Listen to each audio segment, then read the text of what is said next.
Vamos falar de cancro, um programa do Núcleo Regional dos Açores da Liga Portuguesa contra o Cancro.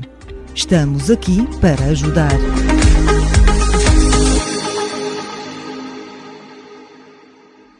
Ora, seja bem-vindo a mais um podcast que o Núcleo Regional da Liga Portuguesa contra o Cancro oferece aos nossos ouvintes. Connosco hoje temos a doutora Marisa Lobão, radio-oncologista aqui na região, a quem eu desde já cumprimento e agradeço a disponibilidade em estar connosco. Obrigado, doutora Marisa, por estar connosco.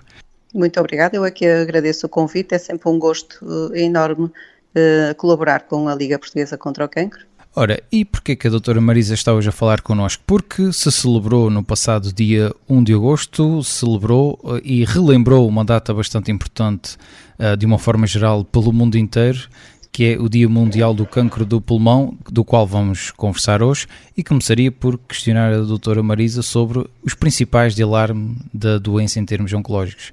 Pois os sinais de alarme começa logo por me questionar sobre um assunto que é um problema, que é os sinais de alarme nem sempre chegam ao doente, ou seja, o tumor por vezes desenvolve-se de forma muito silenciosa, ao ponto de que só quando está um tumor já numa fase mais avançada é que esses sinais de alarme despertam a atenção do doente e o levam a recorrer ao médico assistente. Isso porquê? Porque o tumor, quando está numa fase inicial, não dá grandes sinais de alarme normalmente, e também porque os sinais provocados por esse tumor são muitas vezes semelhantes aos sinais de outras doenças benignas, são sobreponíveis a algumas queixas que os fumadores têm e que por isso muitas vezes não valorizam. Um dos sinais será a perda de peso, a falta de apetite, o cansaço, que é uma coisa que pode acontecer em numerosas doenças, não só até no cancro. Depois a falta de ar, a tosse persistente, acontece muito nos fumadores. Expectoração por vezes com sangue, aí já não é tão frequente, e o sangue normalmente é um sinal que desperta muita atenção nas pessoas, e aí é um dos sinais que pode levar mais facilmente o doente ao médico. Depois, os restantes sinais às vezes estão relacionados com a localização. Por exemplo, quando são tumores do ápex, portanto da zona mais superior do pulmão, pode ter uma dor no ombro, que as pessoas não relacionarão de certeza com um tumor do pulmão, mas sim com qualquer outra doença, mas que pode ser um sinal de um tumor do pulmão. Outras vezes as queixas já estão relacionadas logo ao diagnóstico com a metastização à distância, ou seja, uma dor óssea, que pode ser num local distante do tórax até, e que pode ser já metástases ósseas do tumor do pulmão, assim como dor de cabeça, que pode ser relacionada com metástases cerebrais, ou seja, os tumores do pulmão podem ser assintomáticos durante muito tempo e quando do seu diagnóstico os sinais que surgem já serem relacionados com uma doença localmente avançada, o que significa que terá já um prognóstico bastante diferente do que se fosse um diagnóstico numa fase mais precoce. Antes de falarmos aqui de comportamentos de risco e principais causas, se calhar é importante saber a forma de rastreio, como é que se pode prevenir ou começar a combater mais cedo? Pois, a prevenção, portanto, passa muito pelos comportamentos de risco, em abandonar os comportamentos de risco. Nós, quando falamos com os doentes e com pessoas até que ainda não têm essa doença, mas que se fala sobre o cancro do pulmão, principalmente se são fumadores, o que se ouve mais há muitas pessoas que fumam e não têm cancro do pulmão, e há muitas pessoas que nunca fumaram e têm cancro do pulmão. A gente sabe que acontecem as duas situações, mas o que é certo é que o cancro do pulmão, em cerca de 90% dos casos, tem a ver com o tabaco. E por isso, a melhor maneira de prevenir é abandonar esse hábito, é não chegar sequer a ser fumador. Não é isso que tem acontecido pelo mundo. Há sempre cada vez mais fumadores. Primeiro eram os homens que eram os grandes fumadores, os hábitos depois começaram a aumentar muito no sexo feminino, e temos o problema dos jovens que continuam a ser grandes fumadores. Por isso, a maneira de diminuir é sempre abandonar esse hábito, que é a principal responsável pelos tumores do pulmão. Depois, fazer o diagnóstico mais precoce é uma outra vantagem enorme que nós podemos ter em relação ao cancro do pulmão, porque o cancro do pulmão, a gente sabe que é a principal causa de morte por cancro no mundo, e isso principalmente porque é diagnosticado sempre em fases avançadas, pelo que já falámos anteriormente, e sabemos que podemos reduzir essa mortalidade, que anda à volta dos 15-20% aos 5 anos, e podemos passar para sobrevivências de cerca de 70%, portanto é uma diferença enorme se os tumores forem diagnosticados numa fase pré-clínica, ou seja, ainda a pessoa não sentiu nada relacionado com aquele tumor e nós diagnosticamos através do rastreio. O rastreio ainda não está implementado ao longo do mundo e não está implementado aqui nos Açores, mas seria uma grande mais-valia realmente começar a ser feito, ser implementado aqui, dado que os Açores é o local do país onde há uma maior incidência de cancro do pulmão.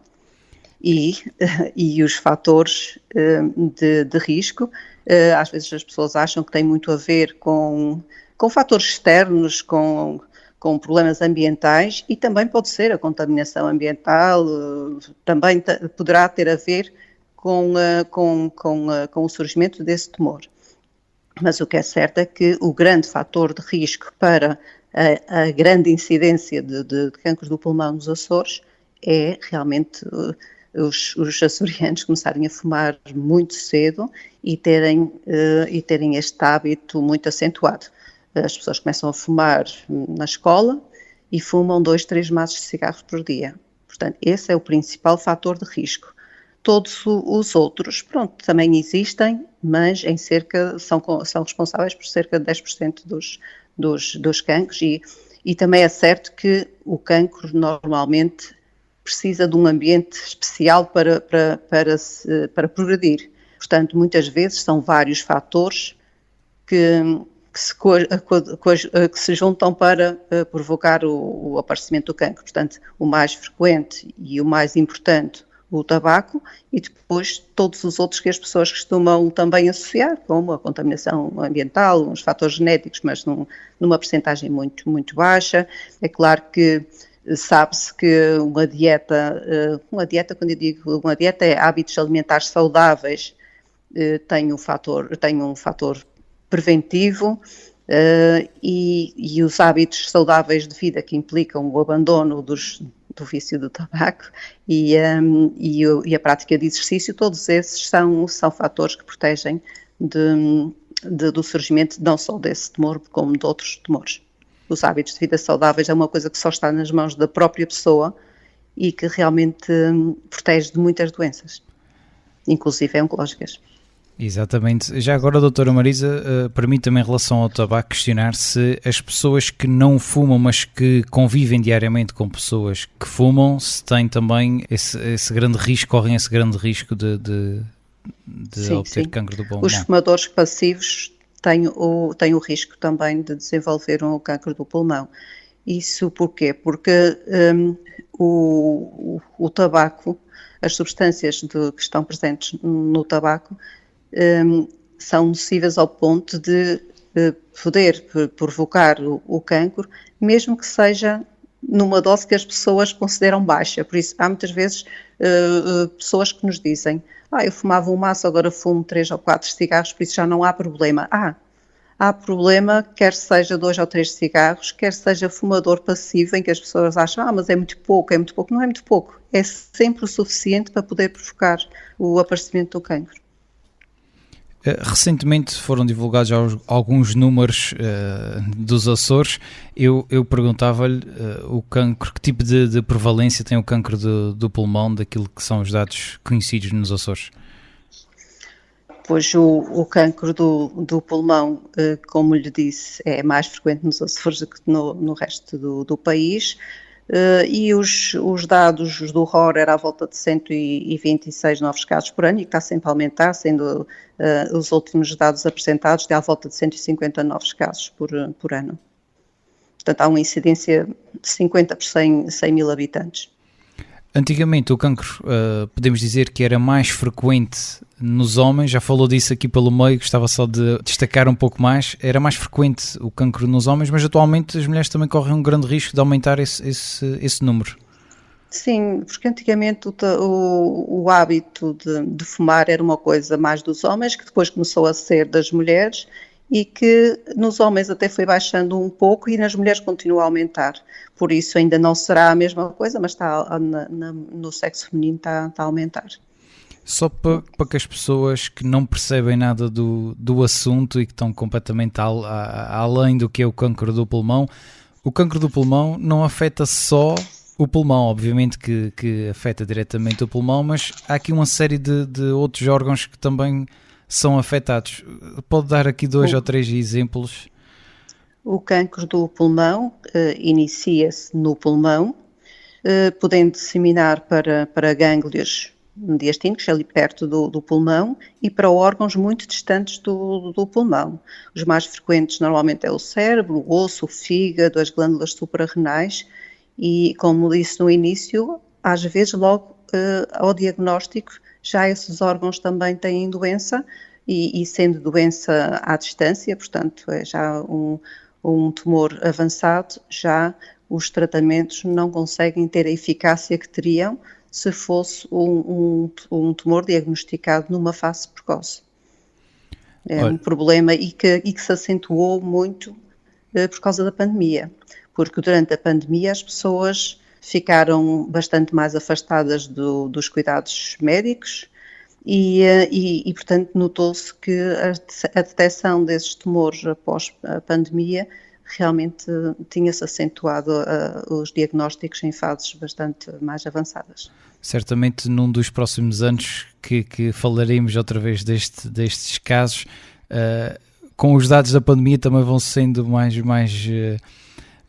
divulgados e haverão números se calhar mais certos que também vão dizer se a pandemia teve influência, ou as vacinas da pandemia por aí fora tiveram alguma influência depois neste diagnóstico de alguns cancros, não só do pulmão, obviamente. Olha, o meu sonho era, nas próximas vezes que falássemos, daqui a alguns anos, termos dados muito contraditórios, em que os jovens, principalmente os jovens, se apercebessem dessa realidade do prejuízo para a sua saúde com o hábito do tabaco, e que não se enganassem a si próprios, que não tivessem ideias preconcebidas e falsas de que é interessante, podem se tornar pessoas mais interessantes por fumar, ou que fumar 2 ou 3 cigarros não faz mal, ou que têm tudo sob controle e que conseguem deixar de fumar quando quiserem, porque tudo isso são ideias falsas que as pessoas se convencem porque querem, mas que são falsas. E o meu sonho realmente era que os jovens se apercebessem de quão falso isso é e abandonassem realmente sequer a vontade de experimentar, porque é um vício que não traz nada de bom às pessoas que o têm.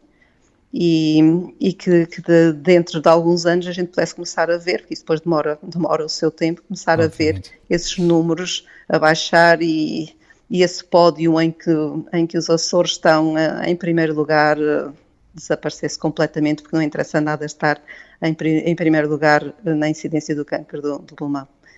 Claramente. Olha, em nome do Núcleo Regional da Liga Portuguesa contra o Cancro, só tenho a agradecer à doutora Marisa Lobão por este bocadinho e desejar-lhe também realmente boas perspectivas para o futuro. Esperemos que sim. Obrigado. Muito obrigada, foi um gosto.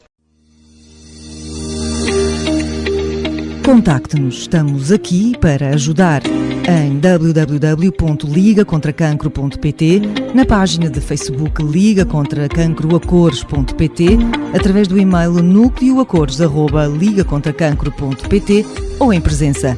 Estamos sediados na Ilha Terceira, na Rua da Rosa, número 26, 9700-171, Angra do Heroísmo, com o número de telefone 295-212-345.